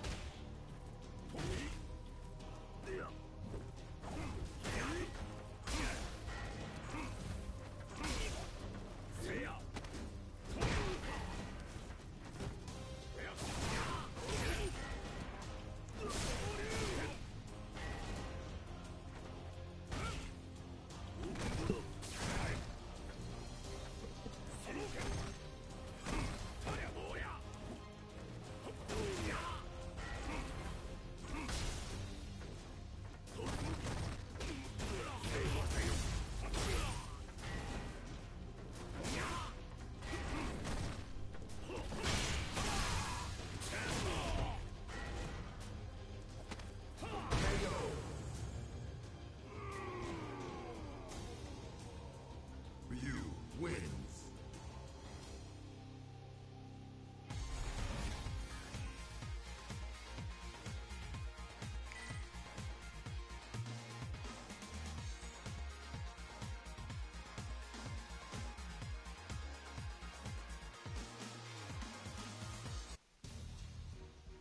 Round 1.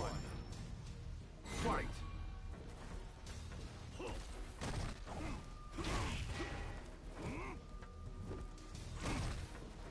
Similarly, try not to feel too down or silly when you do have trouble stopping something your friend is doing a lot.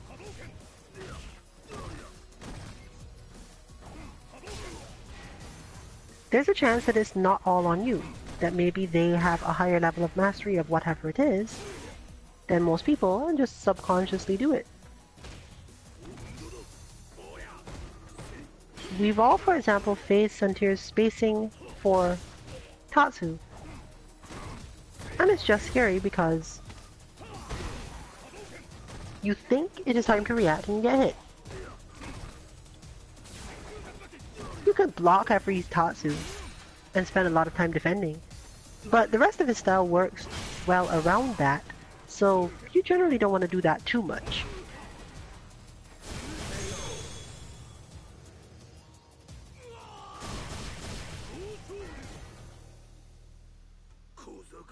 That helps us all when we meet an Akuma with either much less skill with the Tatsu, instinctive or otherwise, or the exact same skill.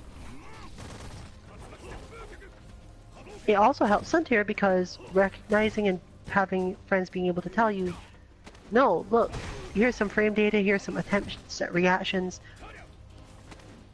Your precise spacing makes this impossible for whatever reason. Means you now have a technique. And techniques are good to have.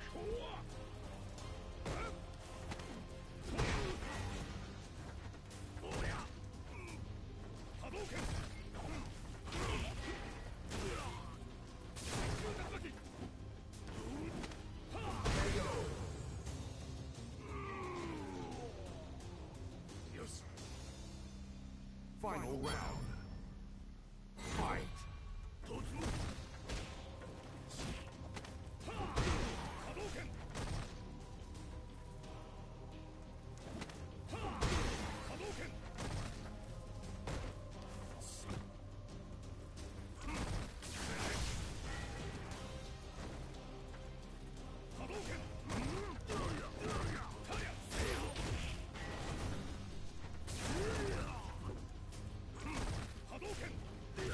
Similarly, from the other side, using your perfect defensive reactions against your friends helps them develop more powerful versions of their own techniques. It either shows them this is a bad idea outright, because they can't find a way to make it better, or they may happen to beat you at a particular spacing, and you, in that moment that so many of us have, going, I blocked that, or I countered that, or I did the move that would stop that, whatever it was. Sometimes that's not you messing up, and sometimes it's not the game cheating you. Sometimes it really is that they found something new.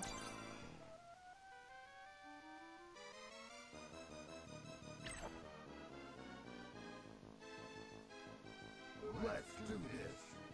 All you need is to learn to not care that much.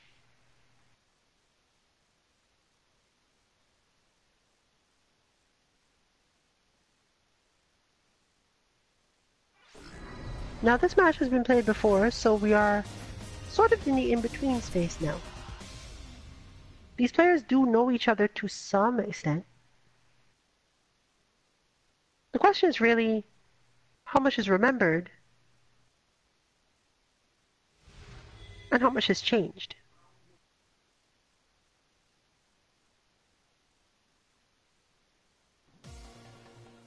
Amara has learned that this is not the way to fight, that the way that this Yuri is fought is not the same as most. They're normally defending and ready enough that the whole dash up be confusing with throw versus uppercut versus light kick. It only works so well. However, they're decently easy to zone relative to things, and they in turn have learned, okay, I should use this opportunity to charge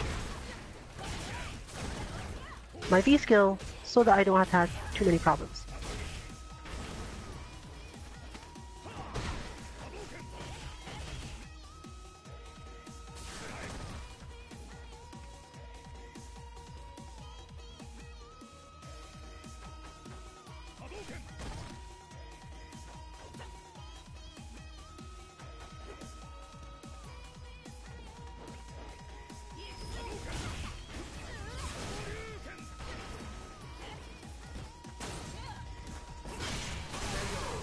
But one thing that was super important on both sides in this matchup, last time we had this visitor, was patience. Both sides needed to be very patient and very aware of spacing. Because either one of them going for a move or a response and their spacing being off normally led to the other getting some serious damage.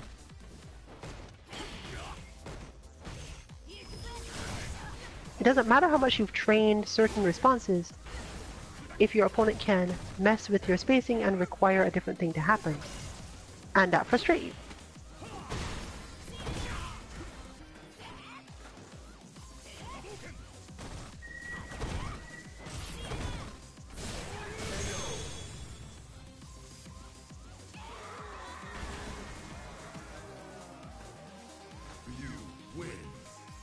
So we are seeing good strong patience from both sides. And from the jury side, the only thing that's really missing here is something that's not very intuitive. It works on almost all Ryu, but it's not intuitive at all. Specifically, getting enough meter to do dash up into EX Fuhara and release.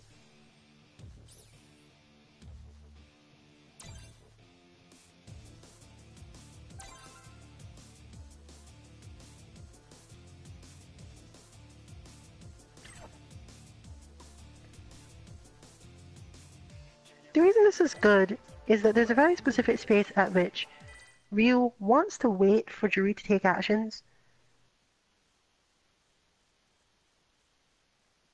and will even let her charge up kicks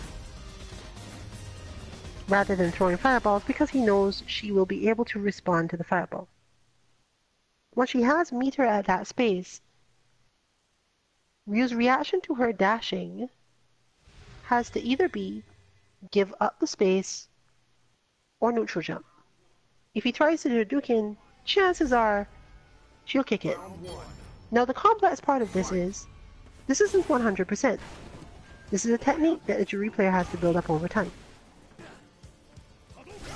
There are quite a few moves in this game like that actually, where they will in fact collide with Hadoukens if you time them perfectly. But since the timing is at least partially dependent on your opponent, it doesn't strike you as a great idea. However, there are ways to make use of this still. If your opponent can't respond in time if they don't do it in X timing, this is useful to you. It's doubly useful if you are staying still for a long time and then dashing, because If you're confident that they're only going to throw it trying to react to your dash, then they're in trouble. However, we do know that the wolf is basically not going to change his style, so...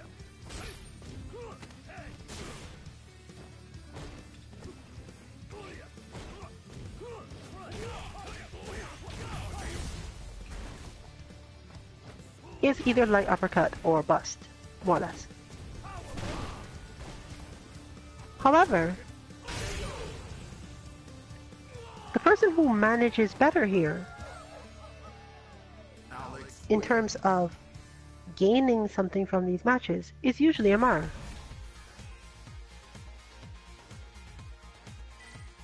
She beats most Alex and most G she comes across now because of understanding the spacing and timing required to fight against this flow and style.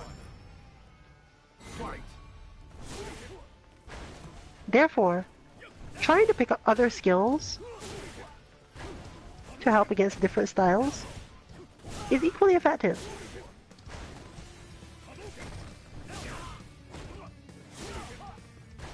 The question then becomes, should I be trying to build up other things, or should I just be seeing if I can help the wolf deal with this light uppercut business? It's hard to say, really. There's some personal stuff in there, and you can of course just discuss it with your friend. But the short version is that Amara's gain from this, even in these situations, is much bigger.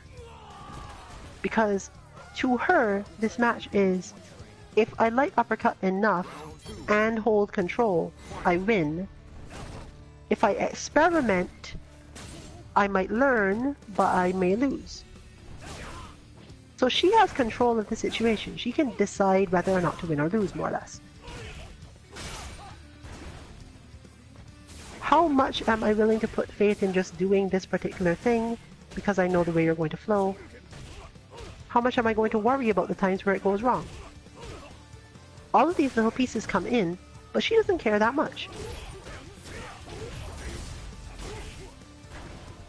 The wolf, on the other hand, has to work harder to get his gains from this type of match.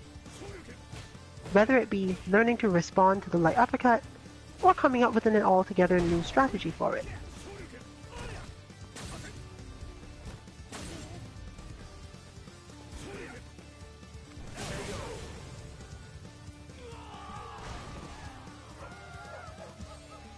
Alex wins.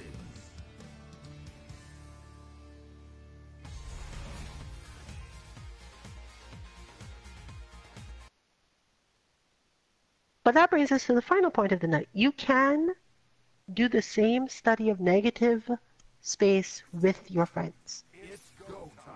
And it's really easy to ask them to do it. It is, of course, the equivalent of asking them to let you win, but that's not so terrible.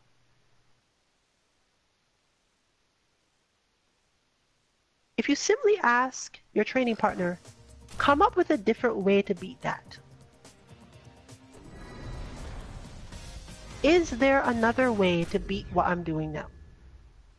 I'm sure that you have mastered all of the required timings and methods and understandings of me to beat me using X. But what if you don't use that? Is there another way that I have to be prepared for, and how can I learn to deal with that?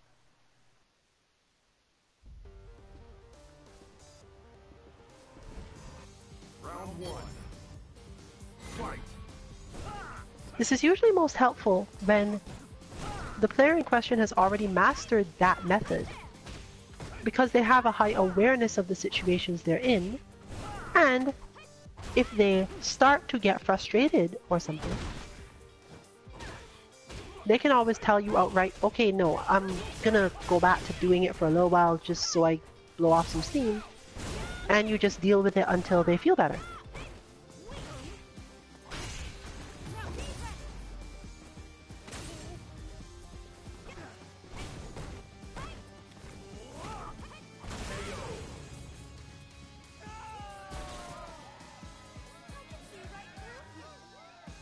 For certain moves, this doesn't work so well.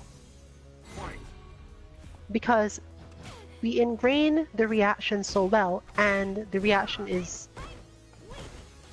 a proper reaction in the sense that there's no way for the player to get out of it. When Alex starts to do his charge, for example, if she's in range, Kareem should basically always throw it. There's no downside to trying this, there's no mix-up that Alex has. Therefore, building it in as 100% muscle memory that you do all of the time will only fail you if the opponent somehow manages to take up an exact spacing to make your throw with. But you could learn that. It's not really the same thing. But there are things in terms of strategies, counters to your stuff, that you could just ask your friends, please don't use that. I recognize that this is handicapping you and will probably let me win doing something that's practically disrespectful, but can you find another way to beat that so that I can see what that looks like? And it can end up being an interesting puzzle for them. It may help them out in some way, eventually.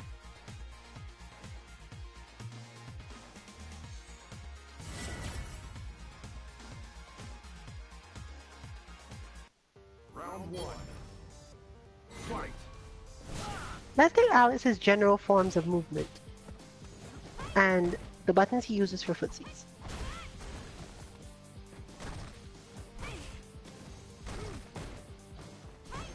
Kazuki Dynasty normally deals with Alex's footsies by relying on the fact that specific ones require him to give up his charge, meaning that she has freedom of movement right after it.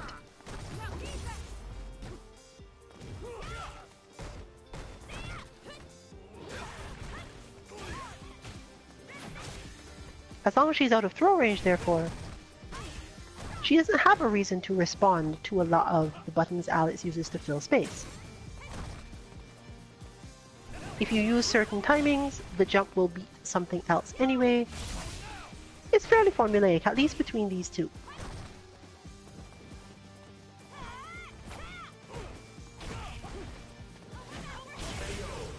Because she can just jump. Or Rasenha in certain situations, knowing that he must go back to trying to get the charge and won't get the charge in time, therefore has to give it up again on the block, blah blah blah. But he could similarly ask, beat my footsie buttons a different way. Find something else you could do that would deal with the situation.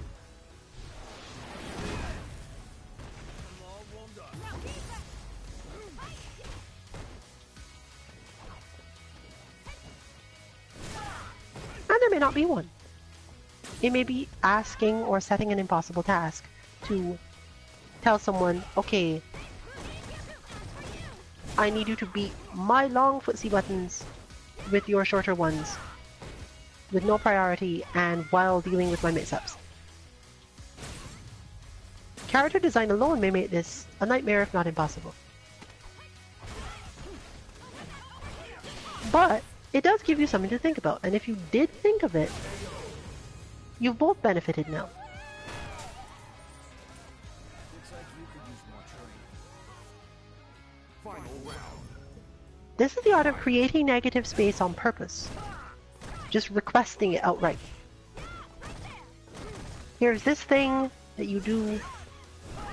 Please create a space there with nothing in it. But it isn't only good for teaching you to find another counter. From the wolf side, it becomes a useful check as to if they encounter a Kareem that does not have that knowledge, that does in fact start reacting. Is their style okay? Is it enough? What is the most likely thing they will try to do, and how can that be maximized? Because it gives you an experience with someone who has to try to come up with a method for beating your main technique on the fly. They may do crazy things. Those crazy things may be useful only because you don't do certain other things. You can learn a character's options very quickly in this way. You will learn that all of those options are probably bad, and you have better strings or better mix-ups, but not the ones you were using. So by creating that negative space, It's go time. you also get to learn what to use to fill it. Let's do this.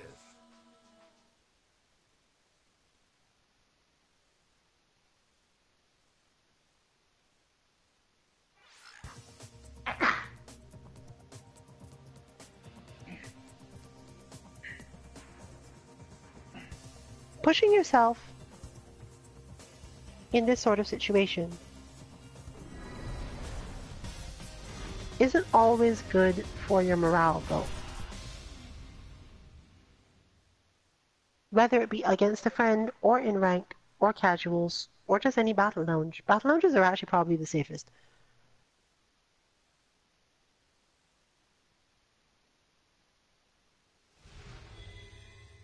If you have a secondary, sometimes you just want to switch entirely. Well, the key point is don't give up too early, because if you switch character, the negative space itself may change, especially if your opponent plays the two matchups differently.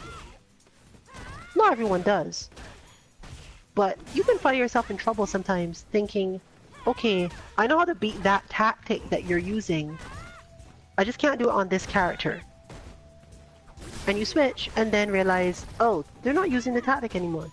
In fact, I'm losing because I expect them to use it, and I'm making myself vulnerable to something else. You're usually better off trying to figure out the complete form of the negative space and being reasonably confident that you can't beat it. Switching because you think you could beat it on a different character, well, if you want to help out the opponent, sure, because you're going to end up teaching them what to do. But might not end up learning too much yourself.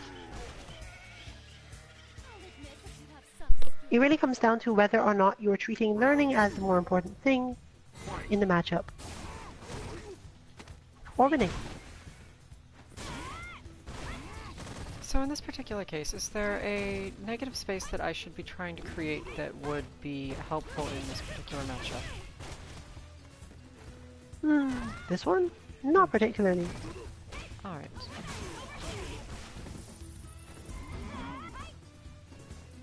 The thing you do in this matchup that probably causes the most trouble has to do with a particular scramble situation like that. But that's hard to ask of yourself, because there's no real reason not to hit that medium punch in those scrambles. At worst, Akuma will uppercut, and sometimes you'll take damage, but if you're already winning, generally you just want to hit the medium punch regardless. Alright. However, from that side, Santir can, over time, learn to backdash out of it, knowing that you will quote-unquote never respect his buttons or Shoryuken and scrambles. Meaning that you might as well learn whether or not backdash is a good idea. Of course, this is an awareness test because you have to recognize you're in a scramble before it makes any sense. And you can't do it in just basic situations because Karin is too close and you can't backdash out in those particular spaces. But Akuma's backdash is decent, and there are a lot of situations in which he doesn't lose as much as the other Shotos when he backdashes. Because he's so much less predictable on the way back in, that he can afford to give up some space to get out of trouble. He definitely doesn't have the health to be holding on to his position too much.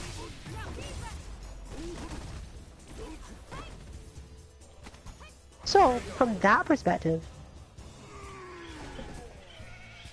since we, again, technically know that there's a response, and it's not one that he gets to train against too often since he has no Karin bot, there's no real reason for you to change what you're doing. The important thing would be been to tell your opponent, I think you could do this here,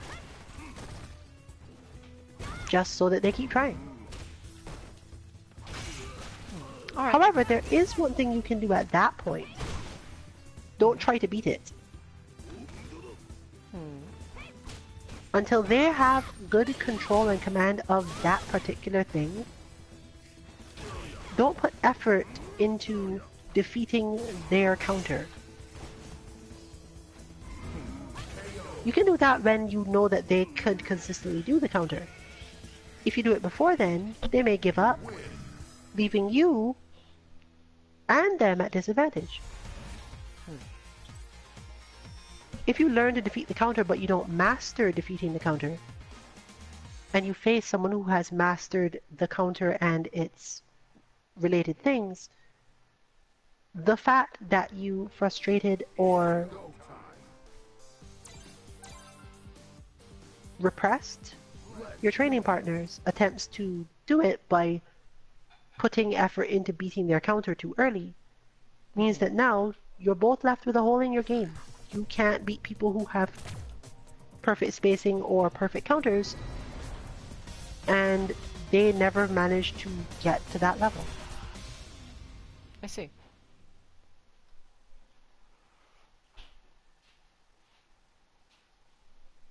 So in a way, the negative space at that point is a bit at a higher level, but it's still there. Round one. You believe that there is a counter to their counter, but you're not using it yet. You're specifically leaving that space open so that they can get used to doing the countering part.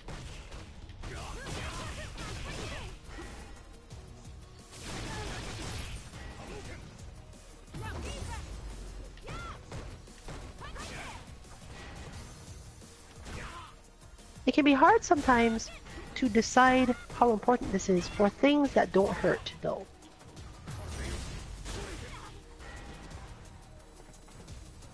Because we don't always spend a lot of time in these games focusing on interactions where nothing happens, or at least where no damage is done. But as you get to higher and higher levels, those interactions become more and more important. Round two. Fight.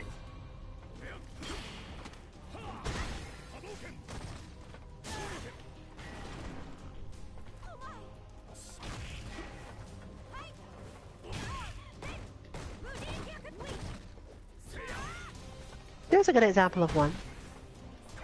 Nearly every time you have done Karin's medium Mujinkaku, Amar has attempted to defend it by hitting medium punch. Now, against a poorly spaced Karin, this is a good idea, and against you it will whiff literally every time. You lose. But you can't really change the fact that you have that mastered now. And she can't specifically shift her response.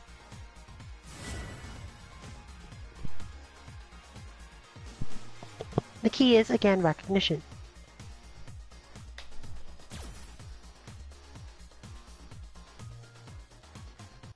Round one. Fight.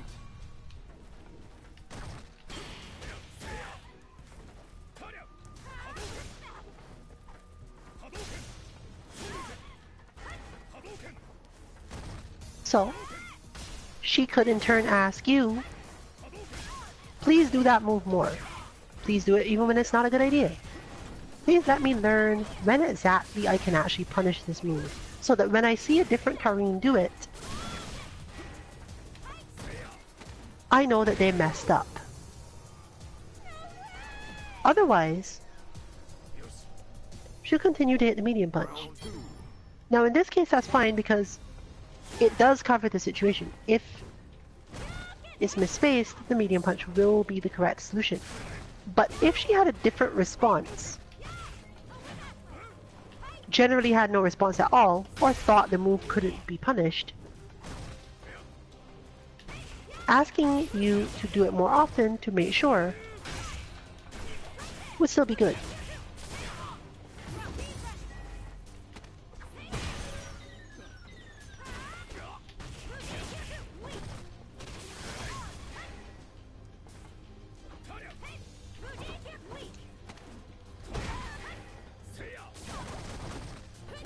But there's another good reason for you to do it more. There is a spacing even with your timing and spacing. where her crouch medium punch will hit. Fight. So you don't have to do anything. You're already doing what needs doing. But if you had been able to tell her, for example, I think you need to use your crouch medium punch there, and then not stopped doing it, then she has a chance to build up something. And you in turn could go, well, I will now see what I can do if you whiff the stand medium punch. Helping as a deterrent. Every time she hits it, you punish it, and every time she hits the crouch medium punch, then it counts as correct. Of course, again, this depends on how frustrating you find a given thing, how much stamina you have for doing difficult things, knowing that you should be able to do them, or at least feeling that. And so on. But, as usual, our streams run for about 2 hours. We are coming to the end of this one. The lounge may stay open for a while longer. As always, look for Rune Siren, 3 rounds first to 2, character select off. For probably another half hour or so of Street Fighter V. You can join us tomorrow for Tuesday Train, Guilty Gear, Zard Rev 2 action, of course on PS4. And this is, as always, US East Coast lobby, though we're not always so picky about the lag.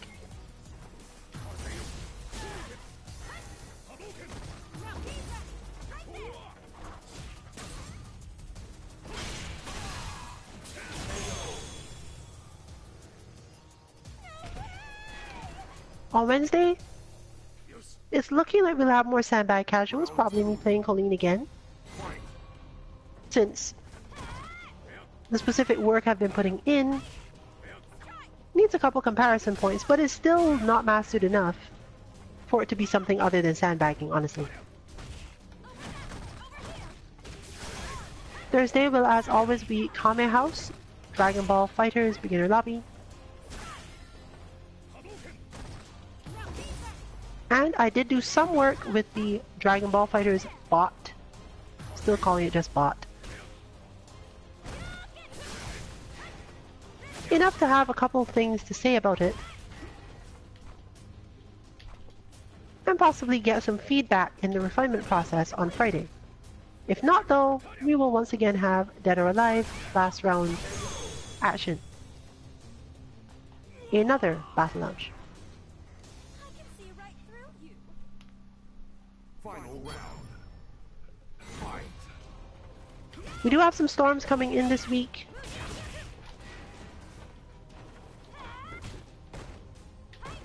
Hopefully everyone who is likely to be more directly hit than we are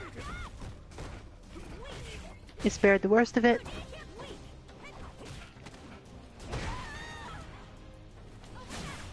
Storms are fun, but that whole loss of life thing and destruction of property part tends to be a bit downer.